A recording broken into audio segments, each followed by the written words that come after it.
to the French newspapers. That's with James Creedon, as usual, has been going through all of the French press this morning. James, we noticed a little bit earlier, pretty much all of them leading on that one same story, and it has very little to do with France right now, does it? It could be a German press review, except all the headlines are in French. I'm sure you've confusingly. got a German press review for us a little bit later on. Absolutely, we'll have a look at some of the German headlines. But first, Les Echos, French business paper, and this is all to do with Germany's decision to get rid of nuclear energy by 2022.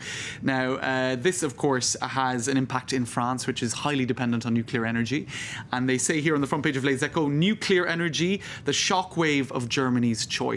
And they have some figures there. France has 58 nuclear reactors. Germany, by comparison, a more populous country, has only 17, but those 17 are to be done away with in the next 10 or so years. Take a look at that picture there. The Brandenburg Gate with a very subtle nuclear logo on there. There you go, over the centre of it. And what they're saying essentially is that environmental politicians in France, or green politicians in France, are in favour of this decision in Germany, not surprisingly. Socialists are sort of sitting on the fence. They're remaining prudent, as the French papers are saying here. And the UMP ruling party disagrees with the German decision and is defending nuclear energy. So basically, what's interesting about that from a French perspective is we're 1 year ahead of the presidential election in 2012. And this is going to be a key issue now in that campaign over the next 12 months. Yes, that's only just developed, really, hasn't it? Due to Germany. For the moment, France's point of view, that is, of course, the government point of view, is that they will not follow Germany's lead. But as you said there, 2012 presidential elections coming up here in France, and it will be an issue. So we'll just have a quick look at some of the other front pages on this same issue. Germany's choice is inevitable, says the Catholic but also quite mainstream La Croix newspaper. Germany and France are separated now by this issue. What they're saying in their editorial, though, is that this is now something, the diversification of energy sources is an issue that most countries are going to have to face, that all countries are going to have to face, and over-reliance on nuclear is just going to have to change, according to La Croix. Le Figaro, for their part, Germany cedes to the environmentalists is their headline, and what they say there is that this was an electoral strategy by Angela Merkel, who ceded to the environmentalists, and in fact they are critical of this. They're saying that it undermines European energy independence.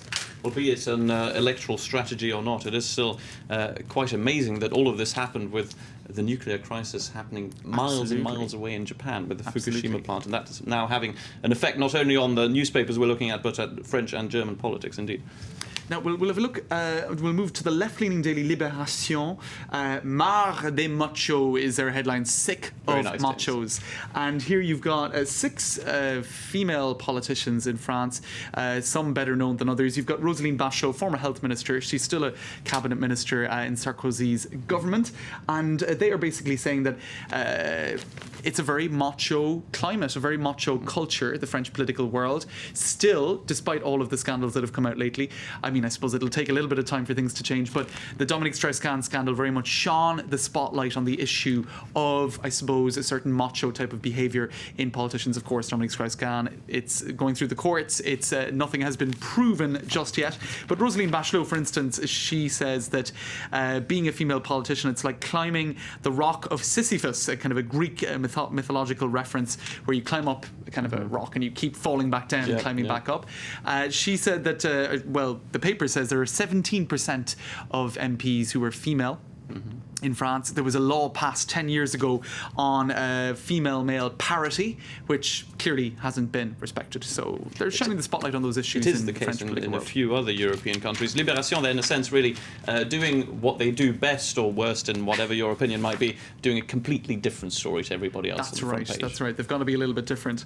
Now, other stories on the front pages this morning. There's this rather horrendous story of a police car that slipped off the road in a town near Tours, Joué-les-Tours, yesterday at 3 p.m. and one school child was killed, 11 others were injured. So it's a horrendous story, and that's also making the front page of Le Parisien up here on the right-hand side. But I just will finish perhaps with a little bit of the French Open, because of course that is also on the front pages. Well, in particular of the sports paper L'Équipe.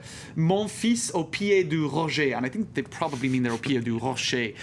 Yes, and very Rocher smart, yeah. means I suppose at the bottom of the hill or at the bottom of the Yes, mountain, pretty much, yeah. because Monfils would be one of France's hopes to do well in this year's French Open. But of course, Roger over here, Roger Federer, is probably more likely to do well in that particular quarter-final match that we'll see them meet today in the French Open. Yes, big tennis action there at Roland Garros. Not far at all from where we are here. What is it? Just About 4 kilometres. just over the road. Just over the road, yeah. We're not going. But it's much though. more exciting here. Absolutely fascinating. Thank you very much, James, for that. So that's the French press review, international press review coming your way very soon. Now, what we've got coming up next here on Live from Paris is Focus, our correspondent.